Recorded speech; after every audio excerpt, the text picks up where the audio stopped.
Токио 2020 Олимпиада ойындарының ауыр атлетикадан қола жүлдегері Игорь Сонды қарсы алудамыз. Біз үшін бұл өте жоғары мәртебе және қуаныш. Игорь Сон Әл-Фараби атындағы Қазақ ұлттық университетінің медицина және денсаулық сақтау факультетінің дене шынықтыру және спорт кафедрасының бірінші курс студенті. Ол өте білікті, өте шебер, кәсіби спортшы. На Олимпийских играх в Токио приняло участие 10 человек. Двое вернулись, выпускник Сметов с бронзовой медалью и сегодня Сон Игорь. Мы, как все знают, университет славен своими спортивными достижениями.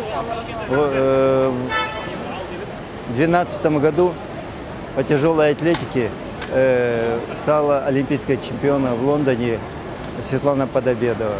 В 2016 году Баландин. Там 4 человека стали призерами. Сметов, серебряная медаль и 2 бронзовых медали по вольной борьбе Сыздыкова и тяжелая атлетика Уланов был бронзовым призером. И сегодняшний день это торжество большого спорта в университете, это подтверждение тому, что спорт в университете на высоком уровне.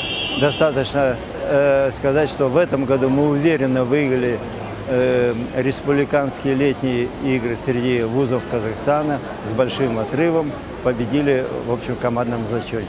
Но это не последнее, мы надеемся, что это не последняя медаль, завоеванная на Олимпийских играх. Мы возлагаем еще надежду на наших вольников и на Худякова Виталия, который участвует в Олимпиаде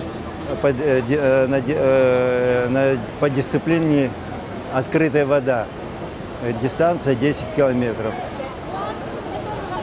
Желаем им, оставшимся там ребятам, успешного выступления и высоких показателей.